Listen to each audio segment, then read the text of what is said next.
Hi guys, my name is Nicolette Mashile. I'm also known as the Financial Bunny. Today I want to go into Deval Bhattia's 7R theory of creating wealth. There are 7 R's in which you can use to be able to create your wealth. The first 2 are actually active, which means that they require a level of participation from you, right? And that is a rate. Rate means that you are putting a certain price to a specific thing. So generally it speaks to selling, right? The second R is remuneration. So many of us, this is the one way we know of how to actually derive an income is to actually go into the job and get remunerated. Then the other 5 are supposed to be passive. But remember, for anything to become passive, you've got to put a little bit of work in from the initial stages for it to become passive. Why do I say this? Let's start with a little bit of some of the R's. 1, you've got something like rent. If you are going to be getting a rental, you need to first have the asset that you're going to be renting out, and you've got to acquire that asset. So it could be property. I've seen some people renting out their wigs. You need to acquire the property, the wigs, so that you can rent it out to someone. And sometimes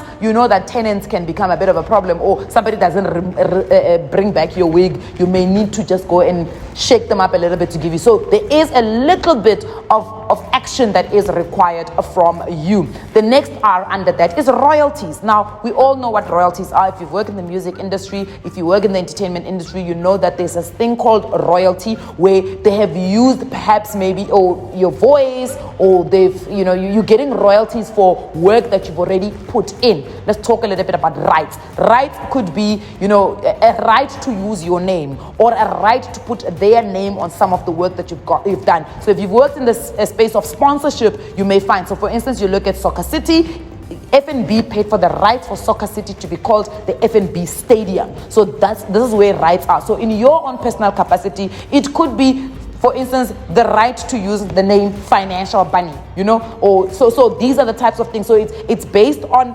copyright, it's based on IP, actual work that you've done. And I always say to people, most of us have written thesis in our honors programs or in our master's programs. You could allow people to use that IP because you have the right to it. If you write a book, you have the right to your content. But remember that you can lease out the rights to somebody else. So they can pay you to have the right to actually use your IP. The next one is return. The return would come from investing in something. So let's say, for instance, you invest in cows, you invest in chickens, you invest in a business. When you get the return, marketing people love ROI, return on investment is their favorite word to use, or favorite phrase. So that's when you're getting a return. Then there's a thing called replication. Replication, actually, when Deval created this theory, replication was speaking to how do you actually multiply yourself so that you can replicate your efforts